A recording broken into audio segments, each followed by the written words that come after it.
Bonjour tout le monde, on se retrouve aujourd'hui pour une nouvelle vidéo et il s'agit d'un tag. Mirando las hojas caer, cosiendo el tiempo a lágrimas en el mantel me derrumbé, crujió mi corazón.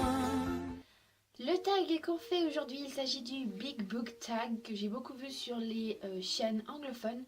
Je l'ai vu aussi une fois sur une chaîne française qui était, enfin, je ne sais pas si c'était exactement le même, mais c'était Big Book Phobia Tag. C'était sur la chaîne de Do Cats Eat Bats. Bref, je vous mettrai sa chaîne en barre d'infos. Et j'aime beaucoup ce tag parce que pour une fois, vous pouvez voir les livres, enfin, vous pouvez voir les gros livres qu'on a lus. Et voilà. Enfin, sur le Big Book Tag, il montre 5 gros livres, les 5 plus gros livres qu'on a lus et les deux plus gros livres qu'on doit encore lire. Et Do Cats Eat Bats, elle a fait, je dis sa chaîne parce que je sais pas son prénom, elle a fait une petite variante, enfin je sais pas si c'est un autre tag ou comme ça, mais c'est qu'elle a montré encore des petits livres, donc je vais vous montrer 5 petits livres que j'ai déjà lus, les 5 plus petits livres et 2 petits livres que je n'ai pas encore lus. Donc on va tout de suite commencer. En Berlín, el tiro más preciso de mi vida fue escoger.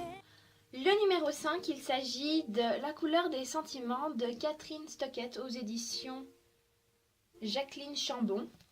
Voilà, donc il est comme ça gros. Il possède exactement environ 500 pages, 520 pages à peu près. Donc ça c'est mon 5e plus gros livre que j'ai déjà lu. Ensuite, vous n'allez pas comprendre parce que c'est celui qui a le plus de pages en objet. C'est Harry Potter et l'Ordre du Phénix. Il en a 1000 je crois, on a dépassé les 1000, ça je suis sûre, j'en revenais pas quand j'ai lu ce livre. 1030 pages, sauf qu'il est en poche, donc en folio junior poche. Et moi, j'ai eu dans mes mains, quand je l'ai lu, le grand Ordre du Phénix, et il était à environ 750 pages. Donc, si on les prend tous en grand format, parce que tous les autres ils sont en grand format, et ben celui-là est le numéro 4. Harry Potter et l'Ordre du Phénix, le 5e Harry Potter. Le numéro 3, c'est L'aîné de Christopher Paolini de la série L'Héritage. C'est le 2e tome, plus connu sous le nom d'Eragon. Vous connaissez plutôt Eragon plutôt que Héritage, mais bon bref, c'est le tome 2 avec ce dragon rouge et il possède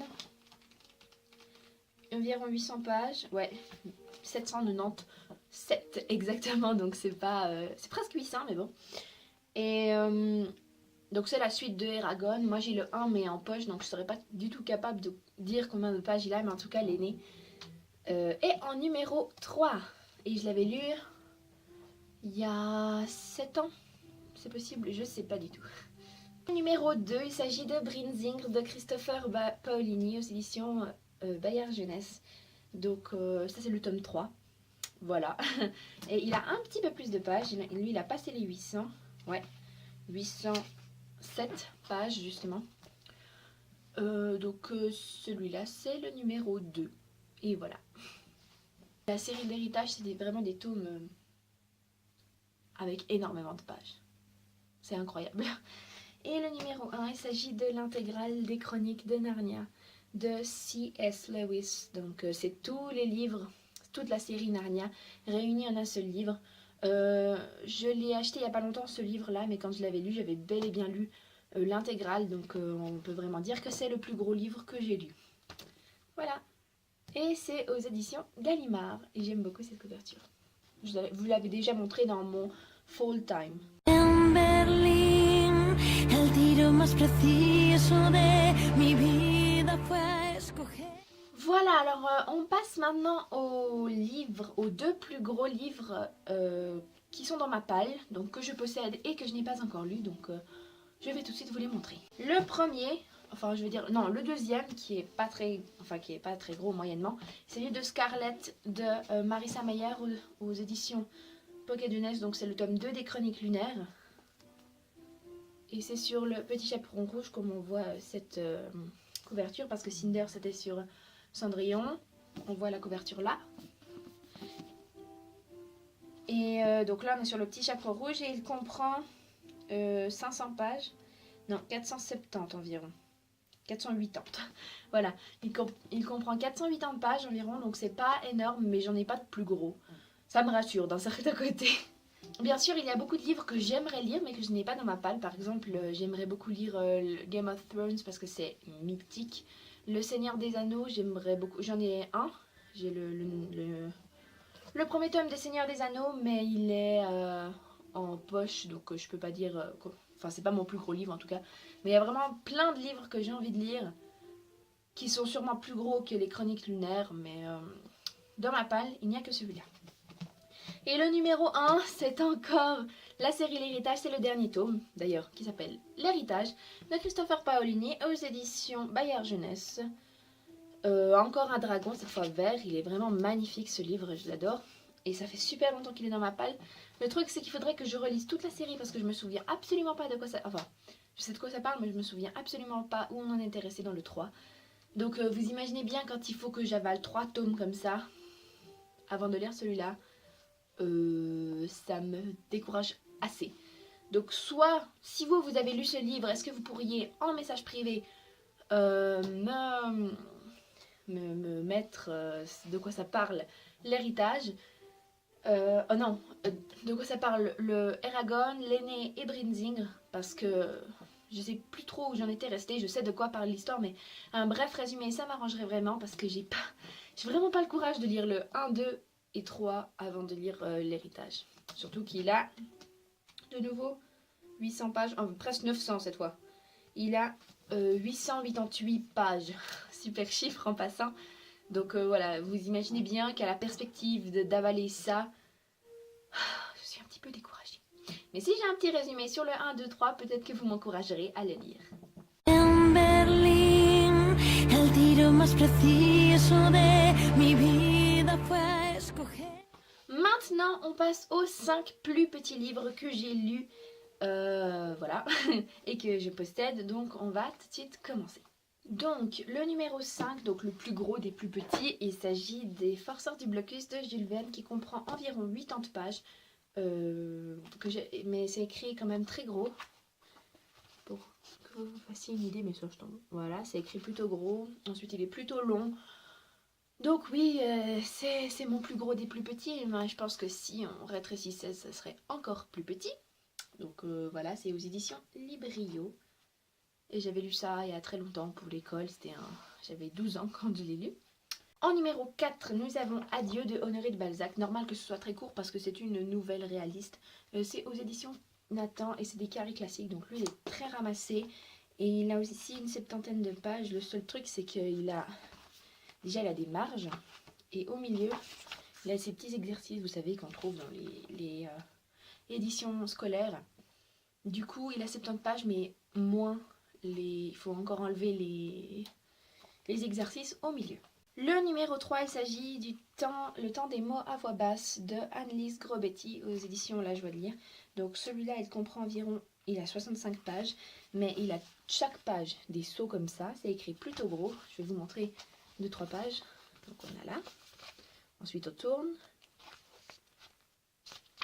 C'est tout le temps comme ça. Hein. Des fois on a 2 mots sur une page.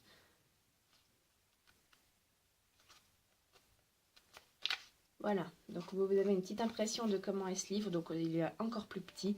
En première place, et oui, il n'y a pas de deuxième place, tout simplement parce que nous avons 2 livres à égalité. Nous avons Il y a un an Hiroshima de Hisashi Tohara aux éditions Seuil, collection Arléa, qui comprend 55 pages, et L'Analphabète, un récit autobiographique de Agota Christophe aux éditions Zoé, qui comprend également 65 pages. Voilà, les 2 gagnants. Bon, après, vous vous rendez compte que L'Analphabète est plus haut que Il y a un an Hiroshima. Il y a un an Hiroshima est écrit super gros, alors que L'Analphabète est écrit plus petit, donc je pense que ça doit vraiment se valoir. En Berlín, el tiro más preciso de mi vida fue escoger. Ensuite, les 2 plus petits livres que je n'ai pas encore lus et que je possède dans ma bibliothèque.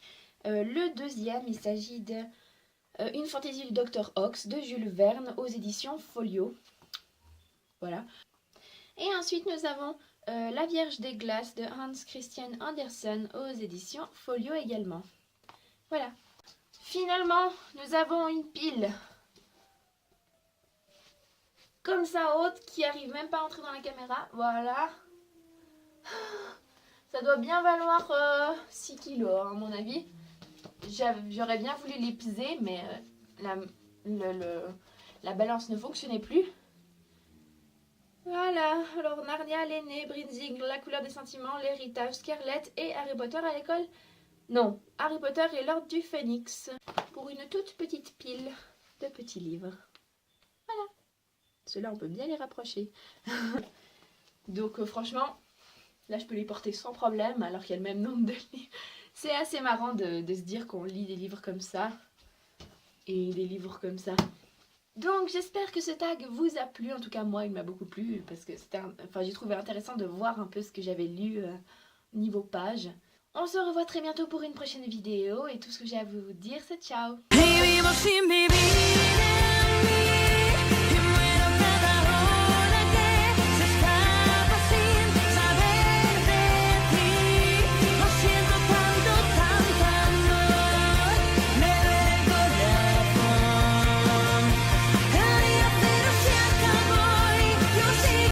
Nous avons à la première place parce qu'ils sont égalité. Il s'agit de Il y a un an Hiroshima et puis l'analphabète d'Agatha Christophe. Donc ça c'est Isashi Tohara. Et en première place nous avons deux livres à égalité. C'est pour ça qu'il n'y a pas de deuxième place. Il y a... c'est...